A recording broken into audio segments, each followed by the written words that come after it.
Hello guys, आज हम लोग देख रहे हैं केंद्र और राज्य के संबंध। यानी जो हमारा सेंट्रल है, सेंट्रल के अंदर बहुत सारे अन्य अन्य राज्य हैं। तो उन सब के क्या संबंध होते हैं, यानी कैसे कौन से कानून लागू होते हैं, कौन से कानून नहीं लागू होते हैं, उन सबको हम देखते हैं।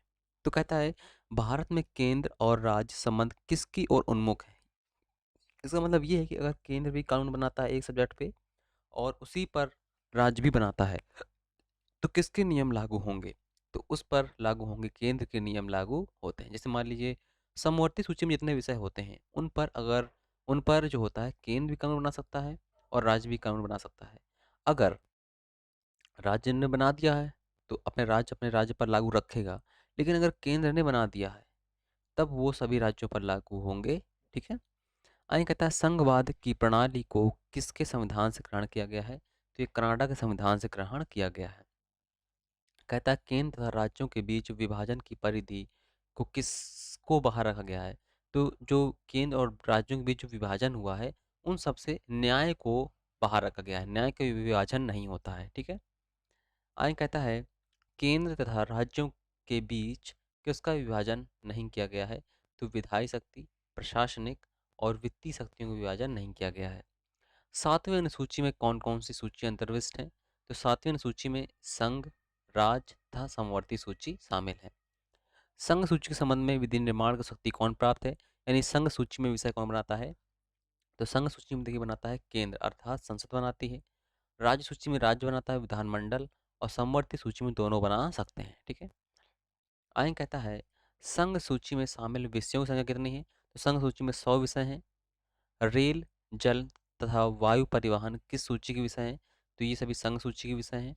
जनगणना किस सूची का? तो ये भी संघ सूची का है। बीमा, बैंकिंग और नागरिकता, ये भी संघ सूची का विषय है। युद्ध, रक्षा तथा विदेशी मामले, ये भी संघ सूची के विषय हैं। ये सभी एग्जाम में आ चुके हैं अलग अलग प्रकार से, इसलिए लिखे हुए हैं। ठीक है। कहता है, सीमा शुल्क, आयात शुल्क, निर्यात शुल्क, ये सब किसके विषय हैं? तो ये सब भी संघ सूची के ही विषय हैं। कहता है, राज्य सूची के विषय में कानून बनाने की शक्ति किसे प्राप्त है? तो राज्य सूची में जो कानून बनाता है वो बनाता है राज्य का विधान मंडल। संघ सूची के विषयों पर कानून बनाने की संसद की शक्ति क्या कहलाती है? तो इसे हम बोलते हैं अनन्य शक्ति बोलते हैं। राज्य सूची में शामिल, यहाँ पर शामिल होगा, शामिल विषय किससे संबंधित होते हैं? तो स्थानीय महत्व से संबंधित होते हैं। राज्य सूची में जितने विषय होते हैं सभी राज्य के स्थानीय महत्व पर होते हैं। राज्य सूची में शामिल विषयों की संख्या कितनी है? तो वर्तमान में 61 है। संसद राज्य सूची के विषयों में कानून कब बना सकती है? तो कुछ विशेष परिस्थितियों में बना सकती है। देखिए, संसद वैसे राज्य सूची के विषय पे कानून नहीं बनाती है, लेकिन अगर राज्य अनुरोध करते हैं कभी कभी तो वो बना सकती है। ठीक है। कहता है, कृषि तथा भू राजस्व किसके विषय हैं? तो कृषि और भू राजस्व राज्य सूची के विषय हैं। कृषि वाला बहुत बार एग्जाम में पूछा गया है। कहता है, लोक सेवा, लोक स्वास्थ्य, लोक व्यवस्था, पुलिस, लोक स्वास्थ्य, सिंचाई आदि किसके विषय हैं? तो ये सभी राज्य की सूची के विषय हैं। समवर्ती सूची में कुल कितने विषय हैं? तो वर्तमान में 52 है। समवर्ती सूची में शामिल विषय किससे संबंधित हैं? ये स्थानीय तथा राष्ट्रीय महत्व से संबंधित हैं। समवर्ती सूची पर कानून बनाने की शक्ति किसे प्राप्त है? तो संसद को प्राप्त है और राज्य विधानमंडल को प्राप्त है, यानी दोनों को प्राप्त है, संघ को और राज्य को, दोनों को। कहता है, जिन विषयों को संघ सूची में, राज्य सूची में और संवर्ती सूची में, तीनों सूची में शामिल नहीं है जो विषय, तो कहता है उन्हें क्या कहा जाता है? उन्हें अवशिष्ट विधायी विषय बोलते हैं। और ऐसे विषय पर हमेशा ही हमेशा संसद कानून बनाती है।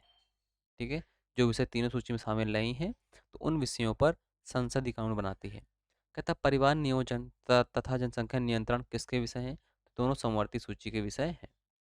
शिक्षा तथा समाचार पत्र किसके विषय हैं? तो समवर्ती सूची के हैं। आर्थिक तथा सामाजिक योजना किसके विषय हैं? तो समवर्ती सूची के ये भी विषय हैं। अवशिष्ट विधायी विषयों पर कानून बनाने की शक्ति किसे प्राप्त है? इंपॉर्टेंट क्वेश्चन है ये। इस संसद को प्राप्त है। राष्ट्रीय हित में राज्य सूची के विषय में संसद द्वारा बनाए जाने वाले कानून का प्रावधान कौन सा अनुच्छेद में है? तो अनुच्छेद 249 में है। इंपॉर्टेंट है ये। राज्य सूची का विषय राष्ट्रीय हित का विषय कब माना जाता है? तो राज्य सूची का विषय राष्ट्रीय हित का विषय तब माना जाता है यदि राज्यसभा अपने 2/3 बहुमत से ऐसा प्रस्ताव पास करे, तब मानते हैं इसे हम। ठीक है। ये आपका पीसीएस लेवल क्वेश्चन है ये वाला। कहता है राष्ट्रीय महत्व के घोषित विषयों पर संसद द्वारा निर्मित विधि कब तक प्रवर्तन में रहती है? तो ये 1 वर्ष तक प्रवर्तन में रहती है। आगे कहता है राज्यसभा ने अनुच्छेद 249 के अधीन अपनी शक्ति का प्रयोग कब किया था? सन 1952 में किया था पहली बार। आपातकाल की घोषणा के दौरान राज्य सूची के विषय पर कानून बनाने की शक्ति संसद को कौन सा अनुच्छेद प्रदान करता है? तो अनुच्छेद 250 प्रदान करता है। ये आपका वनडे का नहीं, पीसीएस लेवल क्वेश्चन है ये। कहता है अनुच्छेद 250 के अधीन संसद द्वारा राज्य सूची के विषय पर बनाया गया कानून कब लागू नहीं रह सकता है? तो आपातकाल की समाप्ति के 6 माह बाद फिर ये लागू नहीं रह सकता है। ठीक है। आगे कहता है संसद राज्य सूची संसद राज्य सूची के विषय पर कानून कब बना सकती है? तो राज्य में राष्ट्रपति शासन अगर लगा हुआ है तो संसद राज्य सूची के विषय पर कानून बना सकती है। ठीक है। राज्य में राष्ट्रपति शासन लागू होने पर राज्य सूची के विषय पर संसद द्वारा बनाया गया कानून कहाँ लागू होता है? तो केवल उसी राज्य में लागू होता है जिस राज्य में राष्ट्रपति शासन लगा हुआ है। विधानमंडल से 2 बार दोबारा पास विधेयक पर राष्ट्रपति किस कार्य के लिए बाध्य नहीं होता है? तो अनुमति देने के लिए। देखिए, राष्ट्रपति जो होता है, अगर लोकसभा और राज्यसभा से विधेयक पारित हो गया है तो उसके लिए बाध्य है, लेकिन विधानमंडल से अगर विधेयक भेजा गया राष्ट्रपति के लिए तो उस पर वो नहीं बाध्य है। ठीक है, उस पर वो बाध्य नहीं है। ठीक है, क्योंकि राष्ट्रपति के पास एक अधिकार होता है कि वो एक बार रिटर्न कर सकता है विधेयक को, वो भी संसद वाले विधेयक को, और दोबारा अगर भेजा गया तो उसे पास करना होता है। लेकिन विधानमंडल से अगर चाहे 2 बार भेजा चाहे चाहे 3 बार भेजा जाए तो वो उनके लिए बात नहीं है। ठीक है। कहता है राज्य सूची के कुछ विषयों पर विधानमंडल विधेयक पेश किए जाने के पूर्व किसकी सहमति आवश्यक होती है? तो राज्यपाल या राष्ट्रपति की आवश्यक होती है। राज्य की समस्त कार्यपालिका शक्ति के प्रयोग का निर्देश केंद्र सरकार कब दे सकती है? तो राष्ट्रपति शासन लागू होने की स्थिति में दे सकती है। राज्य में सेवारत किसी वर्ग के व्यक्तियों के वेतन तथा भत्ते में कमी करने का निर्देश केंद्र सरकार कब दे सकती है? तो वित्तीय आपातकालीन सेवाओं में दे सकती है। राज्य विधानमंडल से पास धन विधेयक को राष्ट्रपति की अनुमति के लिए सुरक्षित रखने का निर्देश राज्य सरकार को केंद्र सरकार कब दे सकती है? तो वित्तीय आपातकालीन स्थिति में दे सकती है। ठीक है। वित्तीय आपात में धन से मतलब संबंधित चीजें होती हैं। जिन राज्यों में विधानसभा भंग होती है वहां के लिए बजट किसके द्वारा पास किया जाता है? तो संसद के द्वारा पास किया जाता है। केंद्र के निर्देश का पालन न करने पर राज्य सरकार को कौन बर्खास्त कर सकता है? तो राष्ट्रपति बर्खास्त से कर सकता है। संघ सूची विषयों पर कर आरोपित करने शक्ति किसे है? तो संसद को है। राज्य सूची के विषयों पर कर आरोपण शक्ति किसे है? तो राज्य विधानमंडल को है। निगम कर, सीमा कर तथा निर्यात शुल्क किस राजस्व के स्रोत हैं? तो ये केंद्र के स्रोत हैं। कृषि को छोड़कर अन्य संपत्ति पर संपदा शुल्क, विदेशी ऋण, रेल, रिजर्व बाजार किसके स्रोत हैं? ये सभी संघ के स्रोत हैं। व्यक्तिगत कर एवं वाहन चुंगी कर आदि किसके स्रोत हैं? ये राज्य के स्रोत हैं। आगे कहता है संघ द्वारा लगाए गए तथा राज्य द्वारा वसूले जाने वाले कर कौन कौन से हैं? देखिए, स्टाम्प शुल्क है, दवा मादक द्रव्य पर कर एवं औषधि एवं प्रसाधन सामग्री पर लगाए जाने वाले कर, ये सभी संघ लगाती और राज्य इनको वसूलती है। संघ द्वारा लगाए तथा वसूले जाने वाले लेकिन राज्य में वितरित किए जाने वाले कर कौन कौन से हैं? यहाँ पर संघ ही लगाता है और संघ ही वसूलता है, और राज्यों में वितरित करता है वो कर कर कौन कौन से हैं?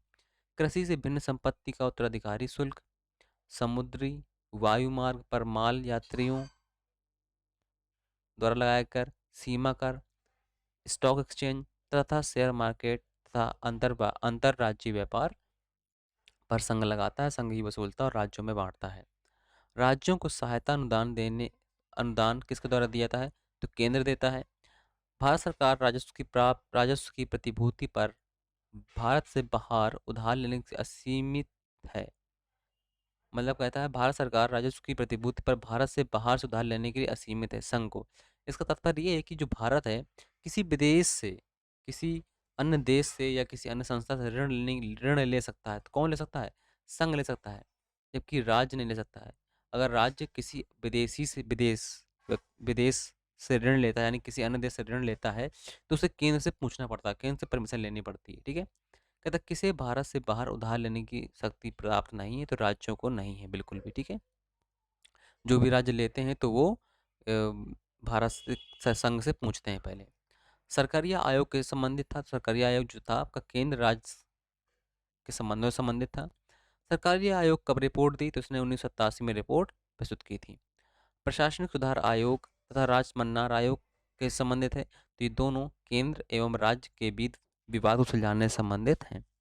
भगवान सहाय समिति ये इंपॉर्टेंट नहीं है, ये नहीं आती है। भगवान सहाय समिति के संबंधित है, तो ये भी केंद्र राज्य के संबंधों से संबंधित है। कहता सरकारिया आयोग के अध्यक्ष कौन थे, सरकारिया आयोग के अध्यक्ष कौन थे, न्यायमूर्ति एस के सरकारिया थे। ये इंपॉर्टेंट क्वेश्चन है।